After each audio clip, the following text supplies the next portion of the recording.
So this is 1993 to 1994, going to the fifth grade. And for some reason, I wanted to go to public school, so I went to Fairview Elementary. And Ray and Kenneth was going to Fairview, but this year they decided to switch to go to College Oaks, I want to say. Um, I remember getting my little bus route to Miss Araby. It's bus 409, I want to say. Used to pick us up on General Patton Street, the one like that's like right behind my house. Um, it was all new to me because like I went to elementary school all basically through Immaculate Heart, and so it was meeting all new people um, that I've never really came across like my entire life, and it was weird. Like they had kids like selling drugs, like selling weed at Fairview. Like just last year, I was learning about what weed is, and I'm going to school and they got kids selling drugs. So that was pretty weird to me. Never wanted to get a part of it. I just knew it was bad, so I just stayed away from it. And but it was like I said, it was a big difference between from the textbooks and to actually knowing someone. My teacher was Miss Ward. She took a liking. She was like this heavy set lady. Still think she was living inside the '90s. She had like this white lady with like this Jerry curl, very very heavy set or whatnot. But she took a liking to me because I used to draw like these. I don't even know how to explain this. So I'll start writing the story, like it'll say like in the beginning, blah blah blah blah blah.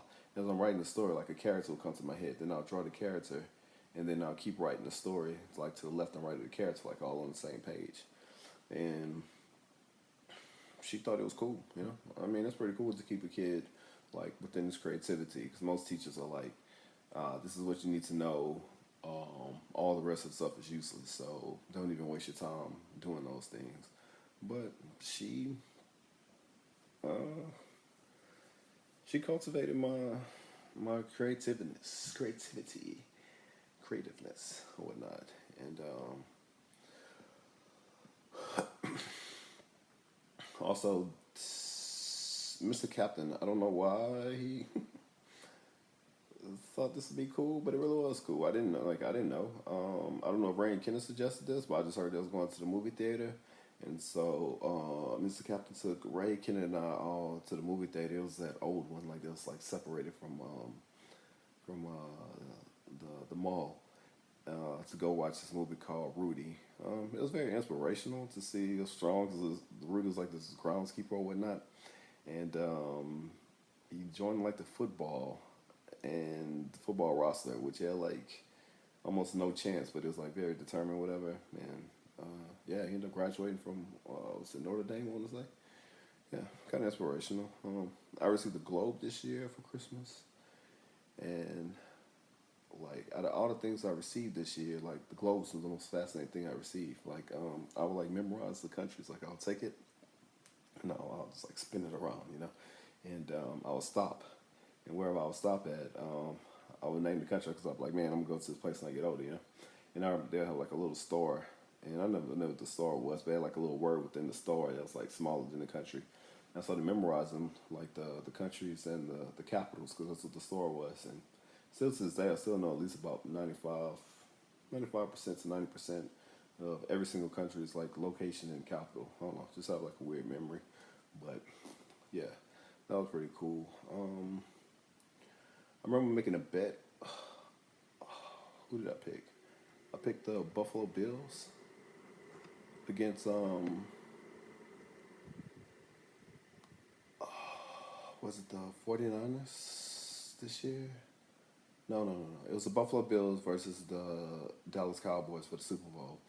And that this guy named Chris Chavis who's also inside my class, and I don't even watch football. And I was like, man, the Buffalo Bills are gonna win the Super Bowl this year. And he was like, I bet you $5 they won't, and $5 huge me. And so I bet $5, and of course I lost. The Dallas Cowboys beat the um, Buffalo Bills this year, and I couldn't come up with $5. Like, I don't know. It was almost impossible. So I ended up telling my father what happened. He ended up giving me $5 to pay. He was like, "Don't you ever make any gambling bets again." So yeah. that was that. I had a huge crush on a girl named Sheila inside of my classroom. Uh, I want to say she was dating Chris at the time. Chris was like a popular kid, and yeah, that never really worked out. I met David Bro. He actually lived in the Old Terrace. He gave me a copy of his Dr. Dre cassette called The Chronic, and to let me make a copy of it on my own. And to return it, I walked to his house, and I'm never really allowed to go into the Old Terrace, you know, because my parents was keeping us up on the first street, you know, on with like Byron to my right, Rain Kennedy to my left. You know, there's the only kids I could play with, because other kids are pretty bad. And I understand it now. It's like an adult, you know. And yeah, that is one other kid in the Old Terrace my parents trust me with. I play baseball with, named Ricky Ormland. And actually, like Ricky Ormland's house on this side of General Patton. Then David Bro, I want to say his uncle lives like kind of what across the street. And then if you walk like through a yard, it's where his parents live, or something weird like that, whatever like that. But it was pretty cool. He was a Hispanic guy. Uh, Probably the first Hispanic person I ever talked to, like face to face. And yeah, that was a pretty cool day. Oh yeah. I remember Ricky, like we had this really cool bat called a TPX. You know, I want to say it was like $50 or whatever. You know, but that was like super expensive to a kid like me. And my dad was about to spend $50 on a baseball bat when all the other kids, when what do you call that? The basic stuff. When the league, whatever inside the team, coaches automatically provide you these little cheap bats, cheap aluminum bats or whatnot. So we had like the TPS. There wasn't no TPX. And yeah, I remember Ricky having a TPX. I just thought he was basically like Barry Bonds to me, you know, for even owning something like that. Also learned how to pop a wheelie on my bicycle. I want to say it was my mud dog, my little gray and black, like army camouflage looking thing, camouflage paint system. And Barney and I would wake up like 30 minutes before school would even start, and we'll just do wheelies. So we'll just drive across the street, we'll pop up, and just see how long we could hold the wheelie. And that was pretty cool. And then after that, I pulled my bike up and I walked to my bus stop. And this year was when I lost both my dogs, Pete and Charlie. I remember the first one was when Pete, Charlie and Pete ran across the street, but Pete made it, but Charlie didn't make it so much. He got hit inside, hit and ran over, you know. And the guy stopped the car. He opened up the door. He looked at me and he was just like, "I'm sorry." And got back inside his car and kept moving. I mean, really don't know what the guy could have done, but I think I cried pretty much in front of my friends right there, because I love Charlie, man. The next time I was walking to my bus stop and I seen a dog on the ground, and I knew it looked like Pete, but I was like, "Nah, that's not Pete." And yeah, I looked down. I seen like his left eye was out. So I guess the car hit him from his left side, right side. What doesn't matter, man. But he was just laying there dead on the ground, and I had to soak it up. Couldn't walk back home, you know. So I walked to the bus stop, waited with the other kids at the bus stop. Didn't cry. Oh, man, that one hurt. Like just seeing Pete laying there, so I was like there's this thick blood, whatever. And well, this time I made it to the minor leagues at Mid City, Cuba Park, whatever you want to call it. And still playing with the Jaguars, but it's no longer any. Of course, we had like the pitcher machine the first time, the regular pitcher machine the second time. This one had a pitcher, but it was inside like a bigger field, you know. I guess for like the older kids or whatnot. We only had like three teams. Rand Kendall was playing for the Blazers. There was like this blue and white team. And I was still playing with Jaguars, of course, and they had a third team. I don't really remember the name of the third team.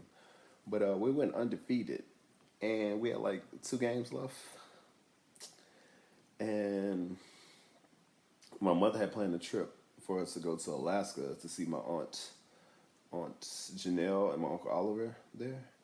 And yeah, I just missed one of those games. And I flew to Alaska with my mom, my mom's mom, Ma, Rochelle, and Devin. And we flew from Houston to Seattle. And yeah, I just remember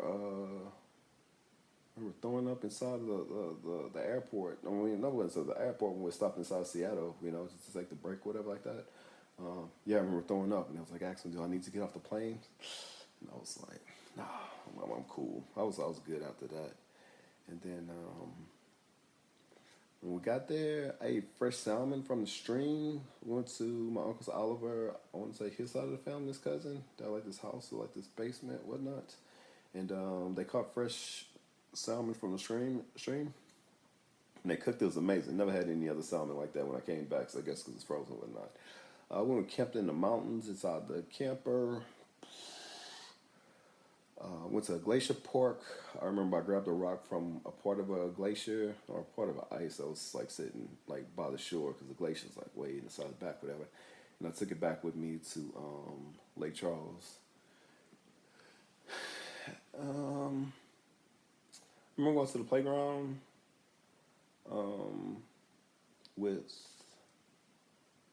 it was like this basketball court that was like a few miles from my uncle's and aunt's house or whatnot. And yeah, my cousin Brandon, he was around my same age, maybe 2 years old, a year older, whatever. And he met up with his girlfriend, I guess. I don't know who this chick was, but she had another friend, and yeah, we hung out at the park. And I went bought what was it? I already had the O'Neal jersey, and I want to say I bought the Barkley jersey. Is that the Barkley jersey or the Sean Kemp jersey? I'm pretty sure it was the Barkley jersey, and I brought $50 with me because I'd saved up working with my dad, doing like the little small construction thing, whatever. And I gave the lady $50 in Foot Locker. I can remember it so vividly. And she gave me a penny back. It was $49.99. I don't know if it was like tax-free weekend, whatever it was. But yeah, that was pretty cool. Also, I remember learning that like people in Alaska they get like checks just for living there. I guess because they run the oil pipeline through there, and they get like so many thousands, whatever percentage, like each person. I remember Brandon buying some speakers, and we went out. He bought this bass CD, and he just put the CD inside, and you see, boom, boom, boom. I thought that was pretty cool.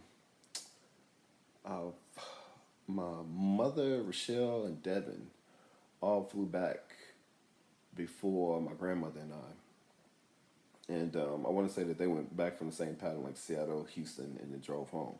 Well, my grandmother and I, our flight went from Anchorage to Chicago. And I remember sitting there inside Chicago, and my grandmother wanted to, I guess, check in with my mother to say we were safe or whatnot. And she sat there, and she went inside like this payphone boot that you could close. And yeah, she called my mother. Um, on the way back, like I found out that we lost that game. Um, I mean, it's because I wasn't playing that day, but whatever. But I remember going to the last game, and we ended up winning that one. So we only took one loss that year. So we was number one for that league. I mean, whatever. Even though it's three teams, so it's still number one. And I remember the coaches going and they was picking players, like the best players from each team. I was picked, Ray was picked, Kenna wasn't picked. And I was like, man, I wonder why Kenna didn't get picked. And then I had this theory, like he had this coach like this gimp arm, and what is like this right or left, whatever arm it was. Sorry, one says like his left arm, and Ken had hit this foul ball because I was a pitcher coming to this time, and yeah, he hit him in the leg. I don't know if he held some type of a hatred towards Kennan after that, but yeah, Kennan wasn't picked. But it was pretty lucky because like we played against Salt Lake Charles, the team that I played for, like they were like kindergarten and first grade, and they whooped our ass like 12 to like 0. It's like I remember getting one hit. I remember like counting. When I played baseball against other teams, I was playing for the Jaguars, you know, and it was just like the Blazers and whatever the other team was. I would go 1, 2, swing, and I would hit the ball. I had a clock inside of my head. But man, these kids were Salt Lake Charles, man, they fastball is unbelievable. I can't even count to one. I'll go one, and then it'll be strike. Like Jesus Christ. And so yeah, I had to half my count, and then I would just swing blindly, but I ended up hitting the ball, whatnot. And I made it to base. Of course, I never made it in because everybody else was getting struck out. Probably like only 4 or 5 people ever hit the ball against that team. But yeah, they was way more advanced than we could ever be.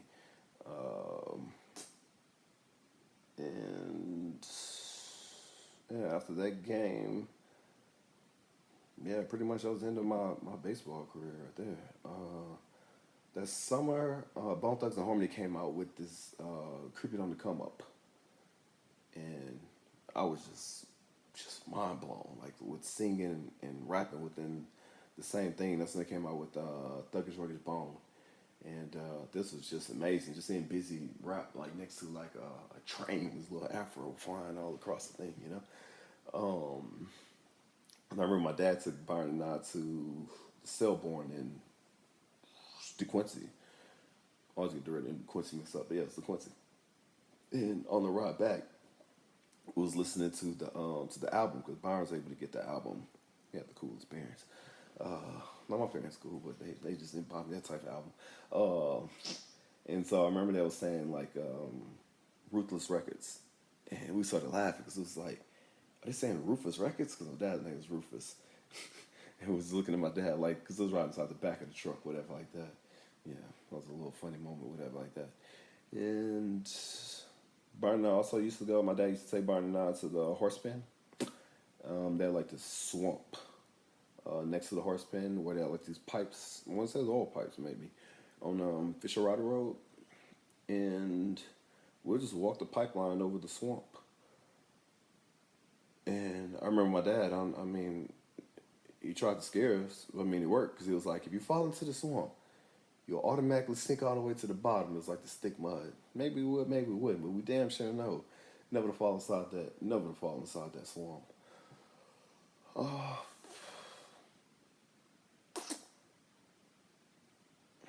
what else? Oh man, yeah, that's a pretty bad memory. So that this girl, this is during the summer too. This girl named Jennifer, really nice girl. She's like the only white girl inside of our neighborhood at the Tears, and she'll come play with us all the time, you know. And so one day she was like, Ray was pitching the ball, Kenna was inside the outfield, whatnot, and she was playing down inside the dirt. And we told her multiple times just to move, you know, because the bat might end up hitting her, you know, because she was playing right there on the home plate or swinging the bat. And she would move sometimes, but then she would come back. And so I was like, Ray, just pitch the ball high, you know. If she's down here, pitch the ball here, and I'll level out my swing to here. And so Ray pitched the ball high, and she was down on her knees, and all I remember Ray was throwing the ball, and then the bat just stopped in like mid swing. I'd accidentally hit Jennifer in the back of the head with an aluminum bat, and like I was pretty strong, dude. I'm just luckily it wasn't her face, side of her face, or something like that. But yeah, I just remember her staring at me, just staring at like the sky, and just like with her mouth wide open, like screaming, like she had like there was no scream coming out. It was just pure like horror. And I was like, oh my God, please don't let this girl die. Then she ran around the house, like a random house, like 3 or 4 times, and then she ran home. And I want to say like when I was swinging high, she was going to stand up at the time, and it was just at the level to hit her head. And yeah, I remember the next day her father came to my house. He rang the doorbell, and yeah, I think I want to say he handed the bill, hospital bill, whatnot, gave it to my parents or however that worked out. But yeah, that was a bad time. But I know Ray and I used to do like gymnastics in the yard, and we're just like run and just do flips. Like we should have been paralyzed or hurt so many times, but somehow we made it. And we asked our parents to let us join the gymnastic class that was right by McNeese. Like if you go down West McNeese, you make a left, and there was like this big building near like the campus, and they held like gymnastic classes and whatnot. Was excited about that. This is when like McNeese Street only had like two lanes, one this way, one this way. I just remember that when we was going there, they were still doing like construction on the street to make it the four lanes that we see today. And so yeah, that was pretty cool. Seeing a chick at gymnastics, I just kept falling in love. Wow, she was so beautiful. I only seen her one time, and that was like the last time I ever I seen her. And I know Mr. Captain used to throw us. He used to be our all-time quarterback, so he would take instead of like overthrowing it, he'll take it and he'll throw it like sideways. But somehow there's like so much precision on the sideways throw. It's still like a bullet and getting us every single time. But yeah, that was the ending of the summer of my fifth grade year. So next will be sixth grade.